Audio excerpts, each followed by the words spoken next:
How's it going, guys? Today is Wednesday. We are going to move on to 9.3 today. All right. 9.3 is we're going to be doing something called completing the square. Okay. And just right away, I want you guys to get a notebook out, pencil, and you'll probably need a calculator today for sure. And I just want to go through basically what this says. Remember, pause at any time if you need to. Okay. But I'm going to keep rolling. So, right away, we're going to read the top here. What is completing the square? All right. So another method for solving quadratic equations is called completing the square. In this method, a constant c is added to the expression of x squared plus bx so that x squared plus bx plus c is a perfect square trinomial. Okay, that's probably sort of confusing. What are they talking about? I'm going to show you what they're talking about. All right.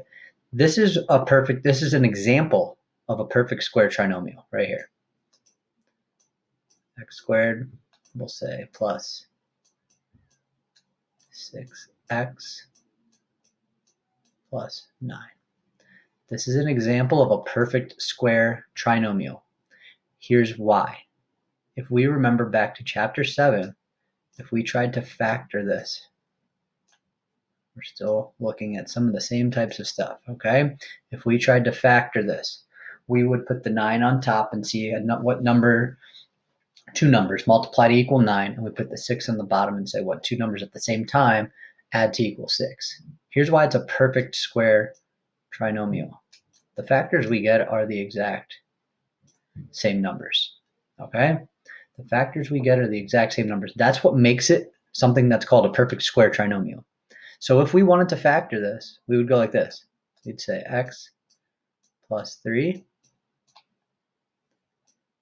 And again, instead of writing it twice, we're going to say to the second power. Okay?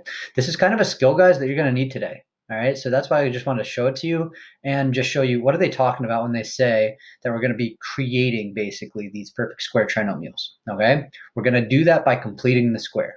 All right? Now, in your notebook, let's erase all of this and then we're going to go through the key idea. And in your notebook, I want you to write these steps down. All right? So you remember them. Okay? First things first, though, we're going to say, we're going to write down our learning target. All right. And our learning target, we're going to focus mainly today on our learning target being I can complete the square and create a perfect square trinomial. Okay. I can complete the square and create a perfect square trinomial. All right. That's your learning target, the main one we're going to focus on today. All right. Now let's look at our key idea, which is basically how do we complete the square? There's steps for it. All right, it's pretty simple. So it says to complete the square for an expression of the form of x squared plus bx, we're going to follow these steps. All right. So what we should be seeing, guys, is like where are we going in this chapter?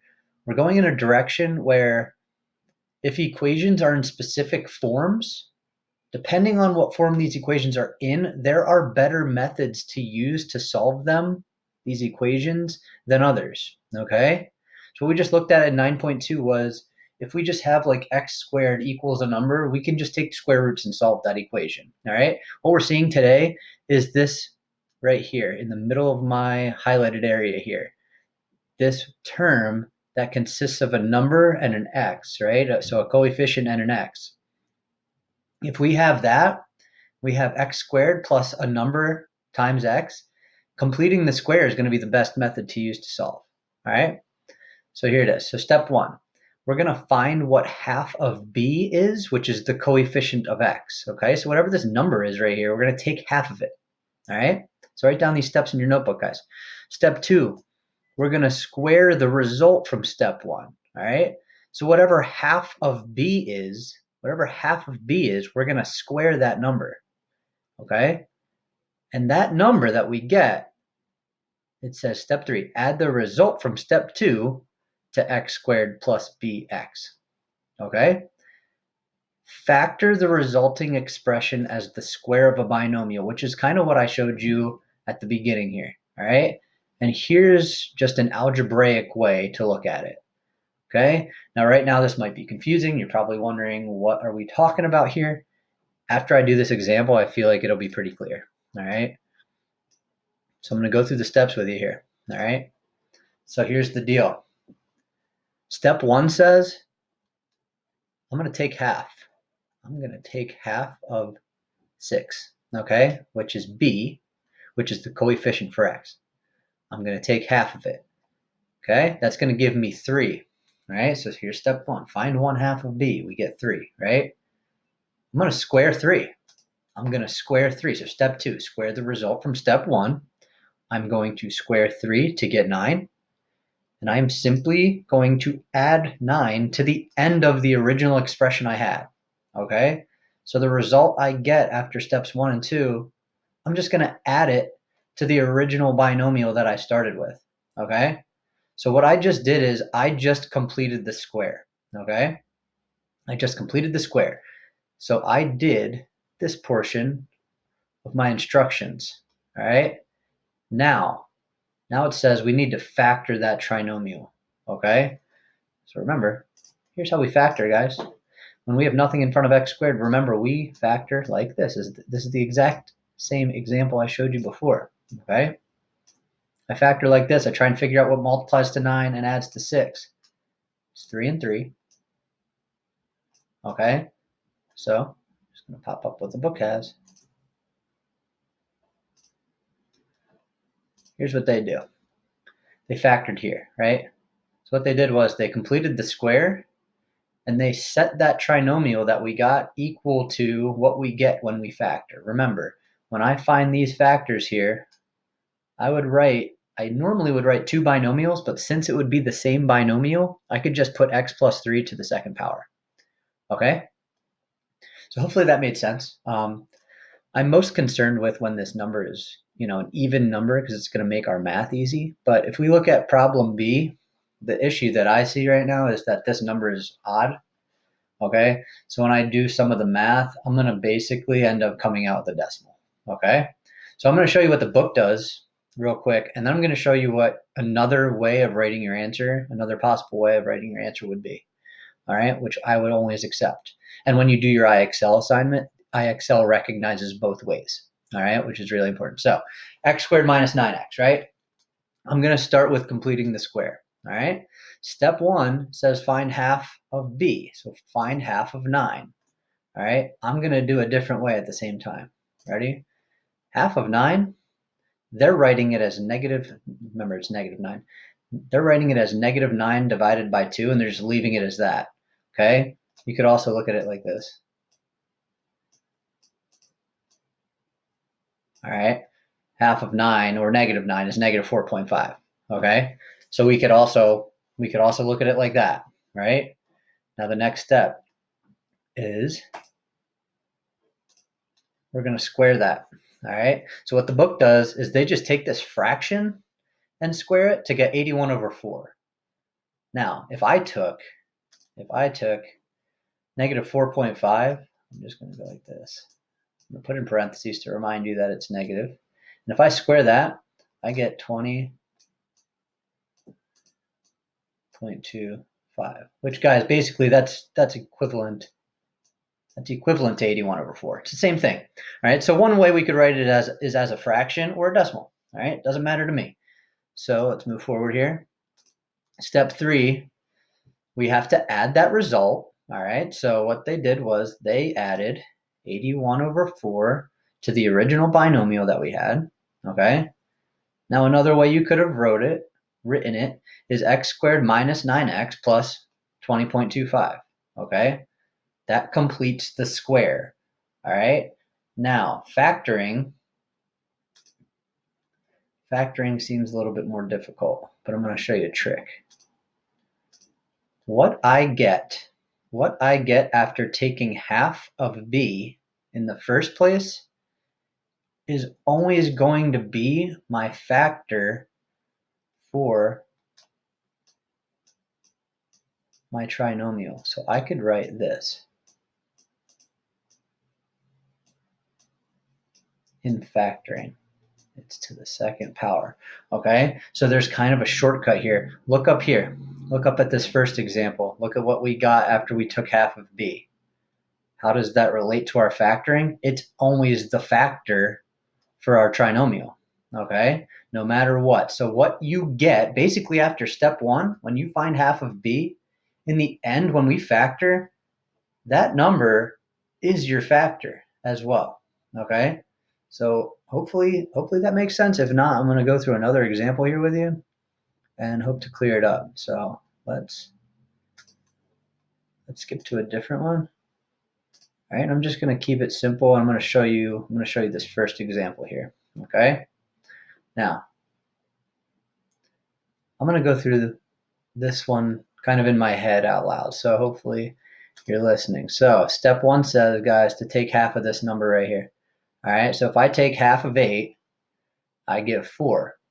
Okay, now remember how that relates to our factoring part. So if I take half of 8, I get 4. And now if I square 4, okay, if I square 4, I get 16. That's the number that I add to this to complete the square. Okay, so completing the square, I just did it. And again, some of these steps, they become so simple that you can do them in your head, right? Half of 8 is 4. 4 squared is 16. That's the number that completes the square. Okay, now it says then factor the trinomial. Remember, I already gave you the shortcut. If you don't remember, if I wanted to factor this, 16's up here, 8's down here. What adds to 8 and multiplies to 16? 4 and 4. Okay, so what do? I'm going to set this equal just to show that these are the same thing, just written differently. As x plus 4. Instead of writing it twice, I'm going to say squared. All right. Hopefully that makes sense to you. Let's have you guys try a couple. All right, so as always, I'm going to ask you to give these a shot. You know what? I'm going to worry about numbers 1 and 2 today. Okay, I'm going to worry about numbers 1 and 2 today. Forget about number 3 right now. All right, let's do 1 and 2 only. So when you come back, pause your video at this time. When you come back, answers will be up.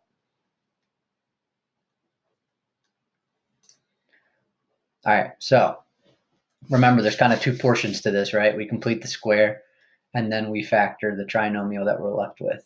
Okay, now let's once again try and look at the relation between a couple things. Ready? Half of 10, guys, the number you get right away after doing step 1 is the factor that you get when you're factoring the trinomial. Okay, look at number 2. If we took half of -4, we get -2, and -2 is our factor. Okay, so hopefully that makes sense, and it's a quicker way to factor, honestly. Okay, if you know that, you can factor a lot quicker. All right, now I'm going to show you now something that the high school wants you to know, but we aren't going to focus very much on it. Okay, so I'm going to go through it. But again, guys, remember that your learning target is just the fact that you're able to complete the square today and then factor the trinomial. All right, which is what we just learned. Now I'm going to show you something that your high school teachers want you to know.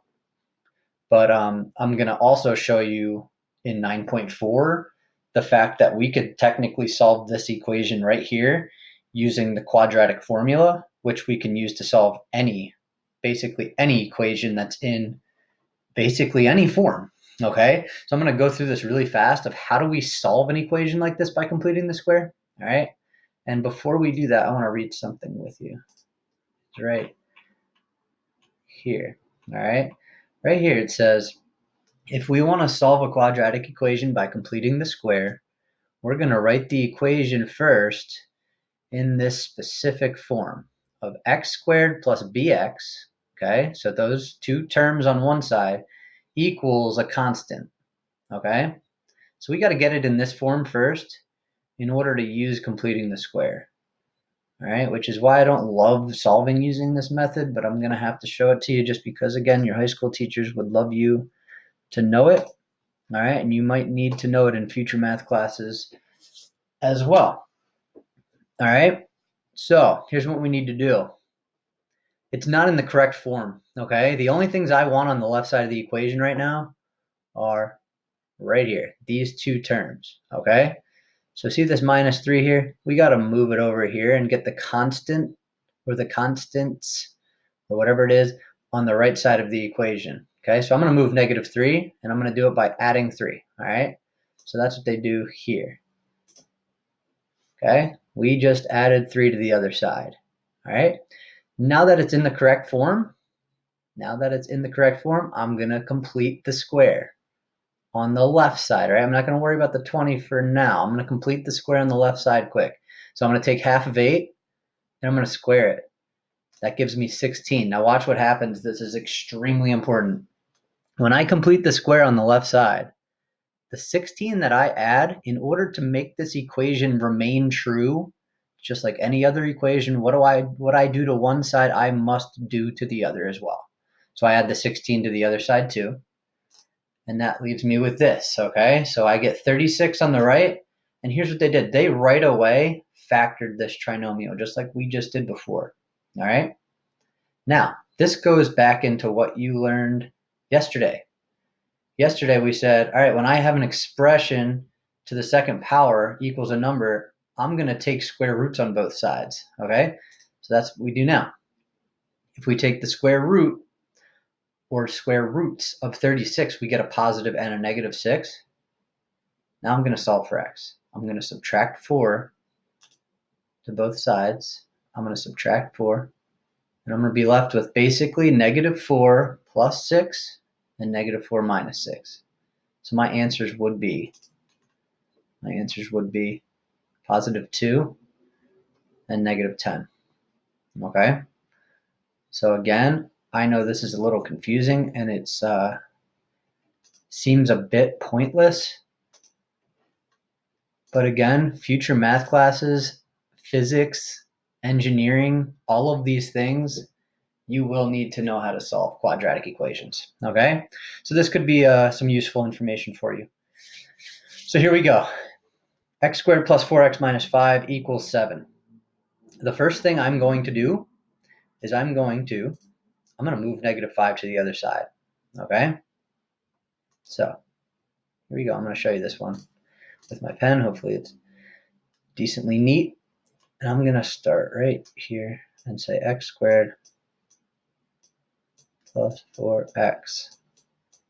And remember, I added the 5 to the other side. Okay, so what I need to do first, guys, is get it in the form that I want it in. All right, in order to complete the square, I need it in this specific form. X squared plus bx on one side and then a constant on the other. All right, now follow my thinking here. I'm taking half of 4, which is 2, and I'm squaring it. 2 squared is 4. That's what I'm adding. That's what I'm adding to both sides of the equation. Remember, I have to add it to both sides. That's a really important step and a very common mistake. Okay, when I add the 4 to this side, I add it to this side as well. All right, my next step here is factoring this trinomial. Okay,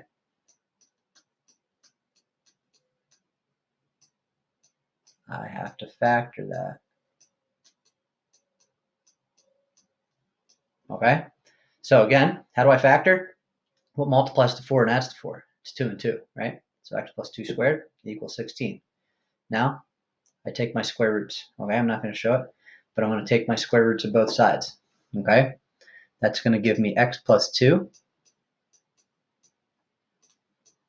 equals the positive and negative square root of 16.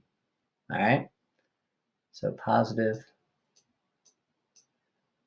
and negative 4. Okay, my final step to solve for x is to subtract 2. So I'm going to write it out like the book would, and I'm going to say x equals negative 2, since I'm subtracting it, plus or minus 4. All right, so follow my thinking here. Negative 2 plus 4, x would be either positive 2 or negative 2 minus 4 would give me negative 6. Okay, So again, we're not going to focus too much on solving using this method, but I did want to show it to you. All right, I am going to have you try it real quick here as a wrap up. But remember, our main goal, guys, is to see, can we just complete the square in the first place and factor the trinomial we get when we complete it? All right, so what I want you to do is I just want you to practice quick, okay? These two problems real quick in your notebooks. I want you to pause your video at this time. When you come back, answers will be up.